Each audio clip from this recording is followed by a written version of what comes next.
Fine. Question. Is Achia Shiloini still alive? Is Achia Shiloini still alive? So I assume the question is that we know all tzaddikim are still alive after they pass away, but they pass away. But there are certain tzaddikim that we stress that they did not pass away. So the Bacher is asking, is Achia Shiloini like that? So there's a Gemara, from the Basar Kuf Chaf Aleph from the base, the Gemara says, Tanu Rabbanon Shiva Kiplu as Kol Olam Kuloi. There are 7 people that one of them is the beginning of time and one of them is the end of time. And amongst the 7, the entire time of the world is included. Misushalach Ra Adam Arishon, Misushalach saw him. Shem Ra Misushalach. So that's number 3. Yeah, Adam Misushalach Shem. Yaakov Ra Shem. Amram Ra Yaakov. Achia Shiloini Ra Amram. Eliyahu Ra Achia Shiloini. Vadayin Kayim. So there are 7 tzaddikim that they were all saw each other, one after the other. Adam, Misushalach, Shem, Yaakov, Amram, Achia Shiloini, and Eliyahu Rabbi is still alive. So therefore, all 7 of them are there. So this implies that Achia Shiloini is not alive because he passed away. Only Eliyahu Rabbi is still alive. It says that he lived a very long life, according to the Cheshbon, that he saw Amram and he also saw Eliyahu, so he had to live, because they say, around 600 years. But pastors, he passed away. At the same time, we know that it says that Achia Shiloini was the teacher of the Baal Shem Tov, so it's understood that he didn't remain alive in Shama Beguf Kipshuta all those years. It means that he came back from Elam Emes, like other tzaddikim that they came. So Achia Shiloini came and he learned with the Baal Shem Tov for many years, but it was coming from Elam Emes. So could be he was a Slavish Shama Beguf, I don't know, but it wasn't. But the pastor, so it wasn't. He didn't stay alive till then.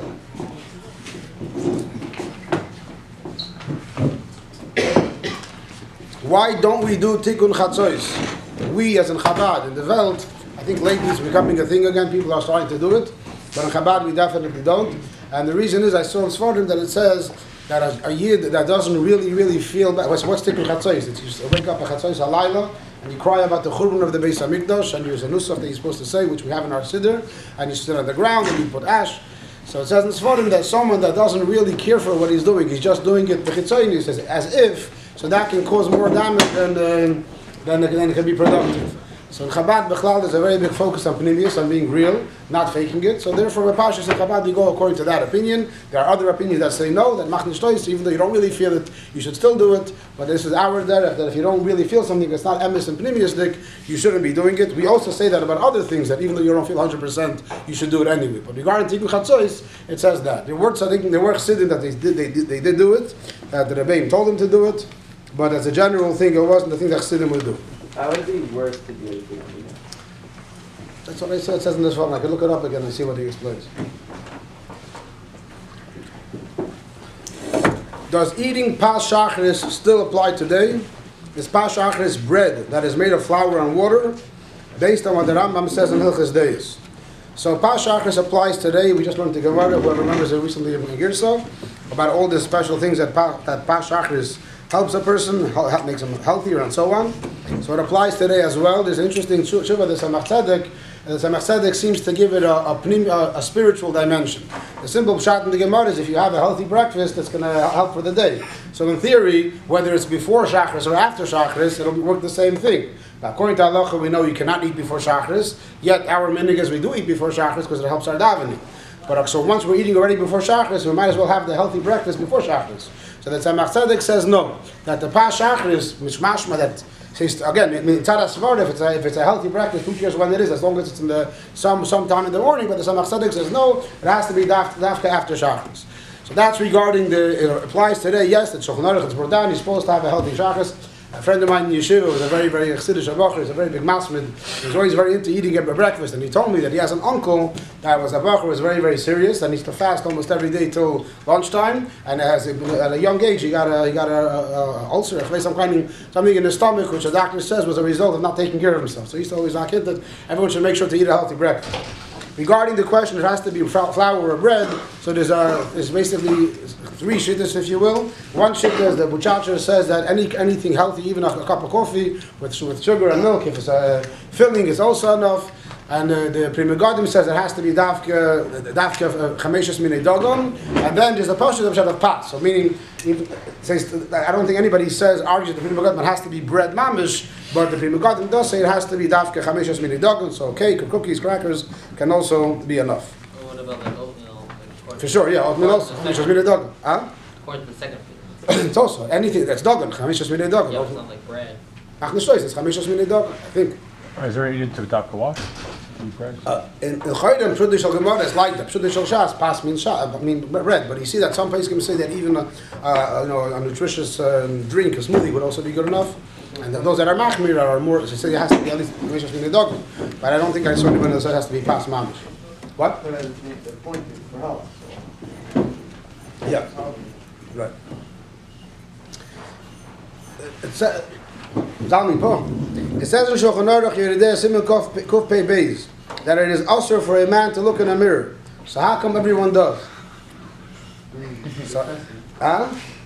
Good question. So there's actually a number of answers. We had this question before. We're having the second time now. So one answer is that if you're doing it for healing purposes, you have so you're giving yourself a haircut, or you're getting rid of you're putting on shmirachs, whatever, for different reasons, that would be okay. That's the one reason. So a second reason that people say is that today the minhag has changed, and today it's a common practice. And the Shulchan Aruch there talks about the isur of leilbash gever sim lasisha, that a man should not wear women's clothing, and any kind of anhaga which is uniquely to women is forbidden for a man to do. And based on that, mirrors also for the same category. So some poskim say that since today it became common for men to look at mirrors as well, so therefore there's a heter for men. Halacha l'maisa, yeah, You want to go to bed?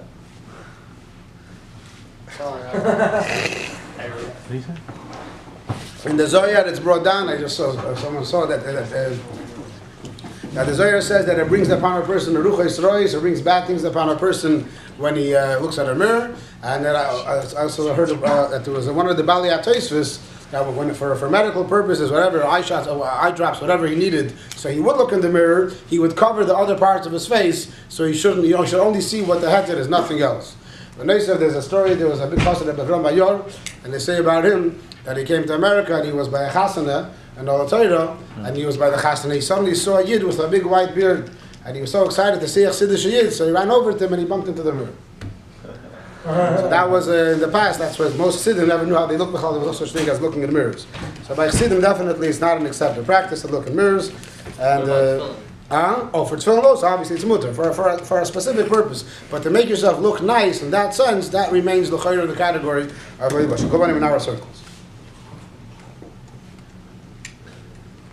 What does derech eretz kodma l'Torah mean?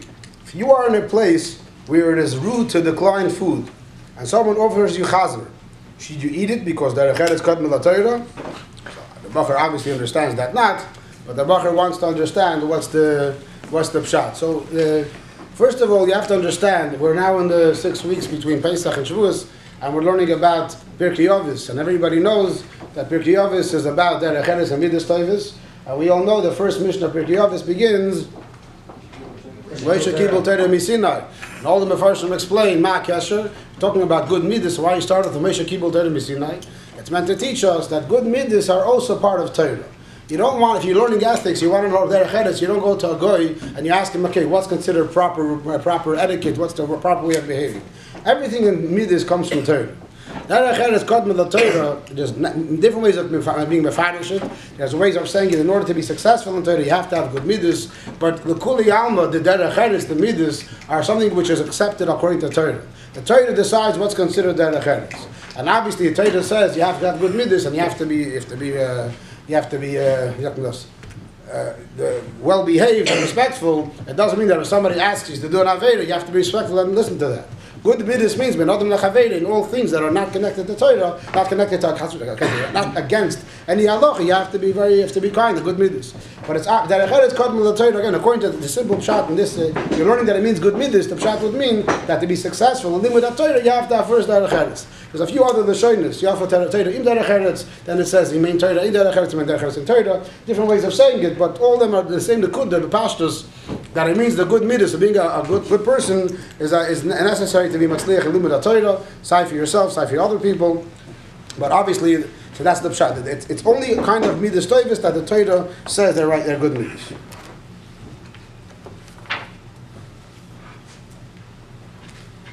Why did Shlomo HaMelech have 1,000 wives?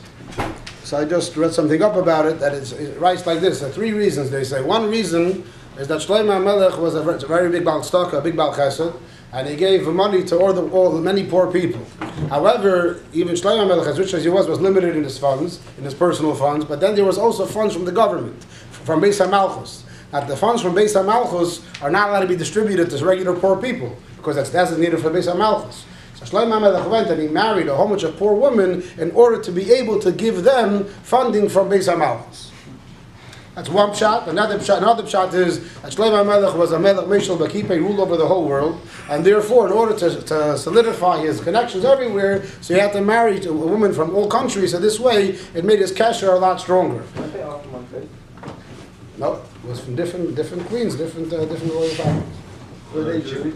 Were they Jewish? Yeah, He was Megayer all of them. The Rambam speaks about his he was Megayer them. And this what he was Megayer was he meant it for the right kavanah, but they themselves weren't necessarily so sincere, or they were sincere and later they went back. So Kopanim, he did the right thing. He wasn't chashuv anything wrong. That's a second reason. And the third reason, there's a more previous saying on him, that it was that bitter and nitzoitzis, the Shlomo HaMelech had to be mevared and nitzoitzis. So regular people, they have small nitzoitzis, how much they have to be mevared. But Shlomo HaMelech, since he was each kolod, he was a melech, so his bitter nitzoitzis was negea so to so many people. Why couldn't you just give them money from like randomly? Why do you have to marry them? According to that pshat, in order to give money from Beis HaMalchus, government funds are only meant for government officials. So you can't give it to non-government officials. So he gave to poor people stamazeh. But there was, I guess, more of a need. So the only way you could help these people was by marrying. Make them maidservants. Make them maidservants. I guess even that wasn't. First of all, 700 of his wives were pilakshim. They weren't really proper wives. Pilakshim is no way something like it. But I guess there's different styles. When you're, Can you not marry someone just can we marry someone to just no, get it's married? also even then it was also to go through a year just for marriage. So the Rambam explains that he didn't do it just for marriage. He thought he was doing it for the right reasons. But really, on their end, they was doing it for marriage, some of them, and he was doing it for the right reasons. And it ended up that they again, either that they actually meant it, and later they got to b'sheila, or l'chatchila that they fooled him. Hold on. All of them? Not all of them became not religious, so some of them. Can a goy come down in a gilgul as a yid, or can a yid come as a goy? So the pashtus, a goy cannot come down in a gilgul as a yid because a goy is a goy. A goy has no neshama. The whole meaning of gilgulim is if you have a neshama, your neshama then comes down. If it didn't finish his job the first time around, it comes down the second time. So a goy has no neshama in the first place, so he has no neshama coming back. Regarding a yid coming down in a body of a goy, but pashtus, the answer would be no. I saw that some people say that in Kisvei Arizal it says that in rare cases there is such a concept of a yid coming down in the body of a goy. I have a book in my house. It's a very strange person. I shouldn't say that on the recording, but B'cholifin is an interesting character that he lives in Minnesota. Lived in Minnesota. He wrote a whole book about people goyim all over America that are gilgulim of Holocaust survivors. He said there's a girl grew up in some kind of Iowa, a versteckte loch in the middle of nowhere, and she grew up with a terrible fear of black boots. And her parents took her to therapy. No one knew what's her fear for black boots. And later, when she got older and she learned about the Holocaust, again, she wasn't Jewish, B'chlal, she realized that she connected. And the other person kept having dreams of being locked in and then a shower and then everything going black, which is basically what the gas chambers were. So he has a book with many people, interviews, that he, and mashma, there many of them were goyim, that these people, that they were pastors, that they were, they had some kind of flashbacks to a previous lifetime, which they were Jews. It wasn't only Jews that were killed then. True, but some of them also remember being like a sofer. Someone remember being a scribe, a sofer, passion, sofer stam. Is this a mapa? Huh? A mapa? No. This guy is an interesting character, not Mata. I think Give me a second. Someone, I think another reason why Yidden can't come down as Goyim is because if a Yid can come down as a Goy, then a Goy can come back as a Yid, and you just said that can happen. That's something else. A Goy has no neshama in the first place. There's nothing what to come back. A Yid has a neshama. It could be that the punishment is he has to go into the body of a Goy. And I think it also says that that's why some Gedim But then all of a are a sudden result he of has no that. neshama anymore. Huh? Then all of a sudden he has no neshama anymore. And if he does have a But neshama, it's then not the guy guy's does have a neshama. He's in Then neshama in the he can first come back place. at He the went end. into this goyish body just for this, for his first tikkun. But it could be, I think it says sometimes So gedim that are guy that. has the neshama, and then that guy can come back down as a yid. Yeah. One second. Huh? Aren't there stories that came down as animals? Or Animals, yeah. So what's the difference? An animal could be elevated to become a yid, the pashtus. I mean, a guy also could become a ger. The same thing. I'm saying that, but again, I'm not a mumcha in Kabbalah. I have another sefer house all about gilgulim. If I want, I can bring it to you.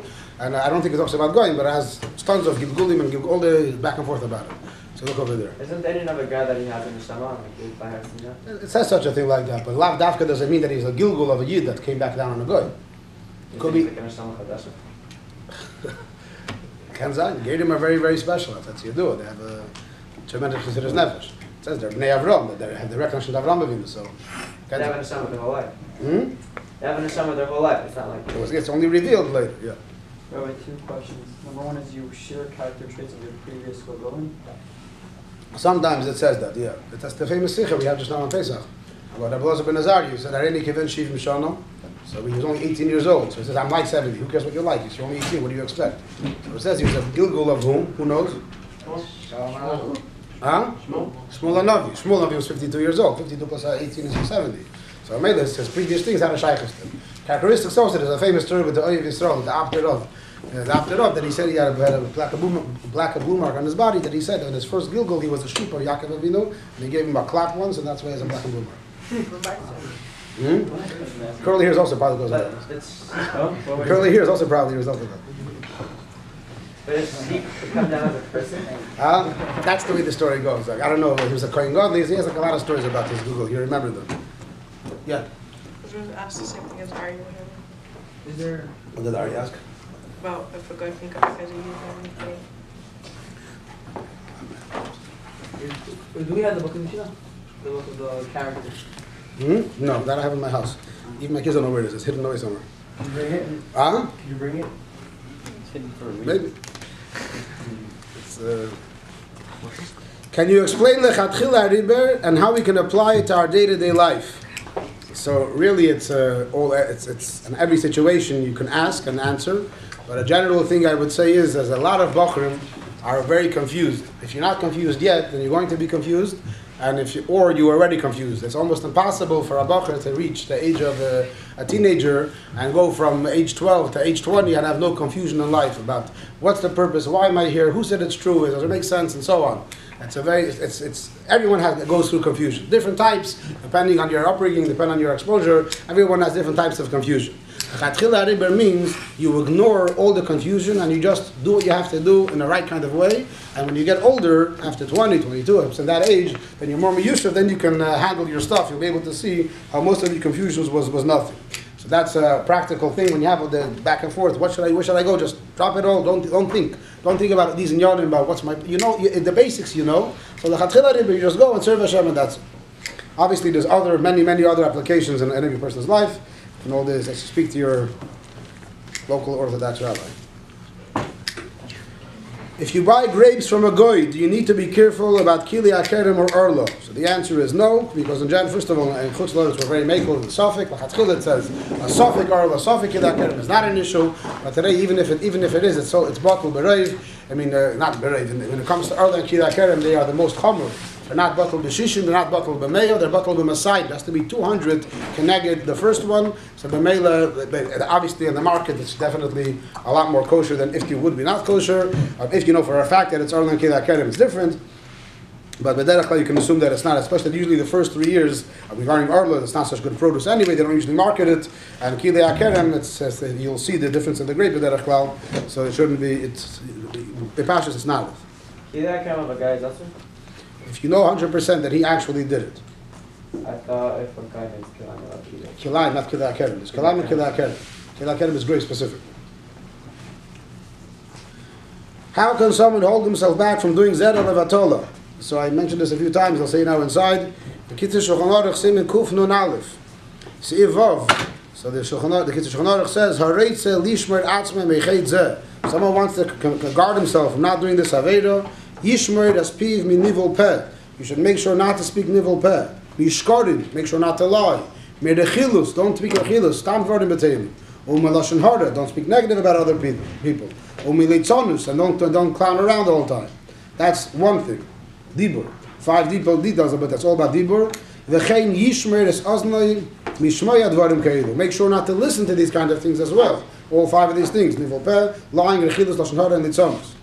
Gam yehezor lekayim nedarav. You should be careful to keep your promises, or make sure to always say bli neder. Next, v'lo yarbe b'da'aga. Don't be worried the whole time. Don't let your anxieties take over you. Which I said a moment ago. Don't let all these confusions. Don't focus. Don't dwell on your problems. V'gam yehin zohir me'yirhurim roim. You should also be careful not to have machshava zaris. V'koydem shahelech lishan. And before you go to bed, yasoik ba'Torah. You should learn Torah. Or any other time that you feel that you're in such a danger of falling to this Yetzer Hara, always try to learn Torah beforehand. Or yomar arba mizmori tehillim.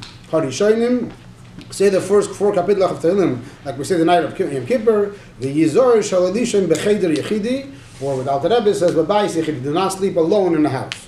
So those are the 8 that are brought down over here, which Siddur elaborates on them, but it's all the same meaning. Can we have a class on how to tie tzitzit strings? Who wants a class like that? Raise your hand. 5 people. It's a small class. Okay, maybe we'll try to make a class like that if there's interest. Maybe one of the... Only if it's during your stuff. Some Bachar want it during Iyun, some Bachar want it during Siddur. Some Bachar want it during davening. We'll just have it the whole day. Class for each now. Each Bachar will come in his board class and come and ask. Why are little kids called Tinoikei Shel Beis Rabbon? Now, it's not every little kid is called a Tinoik Shel Beis Rabbon. Any child that learns in the Cheder is a Tinoik. He's a child that belongs to Beis Rabbon, to the house of the teacher. He's involved in learning. There's a quote from Chazal.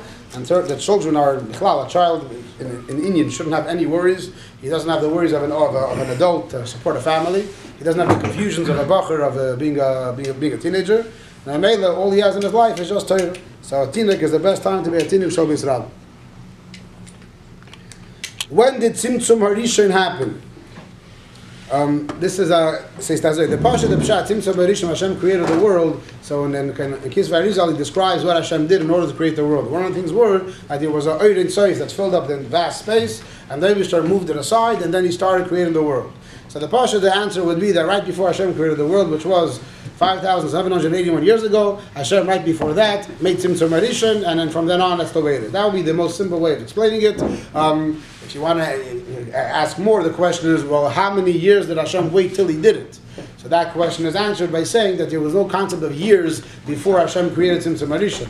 There was no such thing as, there was no Zman. As the Maggid says, Man is also a Nivra. So until Hashem created Zman, there was no Zman. So there was no such thing as Hashem was alive or existing for 1 billion years, and then he decided, okay, now I'm creating the world. It's something which can't be understood. So how long was he there for? The question how long doesn't fit because he wasn't long, it wasn't the amount of time. That's regarding when it started. When it happened is when 5,781 years ago. The second discussion is if it happened a long time ago and it's over or not. So Bechlal, it's explained that all the Inyanim Chassidus, Shviras HaKelim, and Ishtalshos, all these things are not just like a one-time happening and then now we're at the bottom of the chain and we're trying to get up again. Rather, it's a constant process. Somehow, all these Inyanim are still existing. The Tzimtzum Harishon, the Oyer, the Shvira, the Kelim, all that, they're all happening at the same time in some kind of way. Yes. What exactly is bittul? Why is it so important to have it, and how do I get it? So we'll start with the second question. Why is it so important to have bittul? It's so important to have bittul because it says the Eibishter can only reside where there is bittul, and the Eibishter created the world because he wants to dira b'tachtonim, he wants the shchina to come here, and the only way that can happen is if we are bittul. That's why it's so important to be bittul, because that's the only way that we can fulfill the kavanah of dira b'tachtonim. What exactly is it, and how do I get it? What it is when a person doesn't feel yeshus. A person doesn't feel that maya all about myself. It's a feeling that a person feels, either a lack of feeling himself at all, a lack of caring for himself. And b'zeh gufa, there's levushim and nidus. There's the pale mamish. A person doesn't go around speaking highly of himself. A person doesn't go around acting as if he's all important. The pale. And then there's what he actually feels inside himself, that he feels that he's talking nothing, he's not so chashuv, he's not so special. And the way to get it is to the Peil Mamish. He has looking Shulchan Aruch, whatever the Eibishter says in Hilchos Day, in Hilchos Day, Hilchos Derech Eretz, it also talks about a person shouldn't walk in an arrogant kind of way with his head lifted up, and he shouldn't wear too fancy clothes. There's a whole bunch of lists about how to behave in Peil Mamish. And when it comes to the Pnimius, so the Pnimius is Pnimius HaTorah. When a person learns Chassidus and he senses his neshama, he senses how great the Eibishter is, how small he himself is. So through that, he can accomplish the realization in it Mavadi. To finish off on this note with a story that I like to say, that there was one time a Yid that came to his Rebbe, and he told his Rebbe, what should I do? I don't have bittul. I know it's so important, but I can't. I really, really feel special. I feel that I'm so unique, and I don't know how to get to bittul. So his Rebbe told him, so wait in the Beis Medrash, and I'll think of what I can tell you. A short while later, Yid walked into the to the Rebbe, came to the Rebbe, asking him for medical advice. This kid, this person, one of his children, had to go through operation. So the Rebbe told him, there's a Yid outside the Beis Medrash, go ask him, this Yid that was struggling with bittul, with Gavriel. So the Yid went to this person, and he asked him, I have my daughter's going through an operation, I need some help, can you advise me? So the guy says, I don't know medicine, I'm not a doctor. But the Rebbe just sent me to you, he told me you're Beis Medrash. So the guy says, okay, tell me, maybe I'll figure it out. He starts describing the illness, he never heard of the illness, he has no idea what the procedure. I'm really sorry, I can't say anything about this. All right, fine. He goes back into the Rebbe, he didn't answer, okay, fine, so the Rebbe gives him advice. A while later, another Yid comes in, he wants to invest in a certain business deal, so he asks the Rebbe for advice on the same thing. The guy in Beis Medrash, go ask him. He goes to the guy in Beis Medrash, starts asking him business deals. What time am I? Think I'm a millionaire. I have investments. I don't know. Yeah, it looks good. It looks bad. So he started asking him how much of terms and niceness, and he has no idea what he's talking about. I'm really sorry. Goes back to the Rebbe. Okay, fine. Weiter. A while later, another guy comes in. He wants a haskama for a sefer. So the Rebbe tells him the same thing. There's a guy in Beis Medrash asking for a haskama for the sefer. The guy looks at it. I never learned the sugi. I have no idea what is going on over here. I can't give a haskama. Who am I to give a haskama? Sure. After that, he goes back to the Rebbe, and the Rebbe gives him a haskama, and then the Rebbe calls the guy back and says, I don't understand you. You don't know medicine. You don't know business. You don't know how to learn. So where's your guy coming from? I don't know.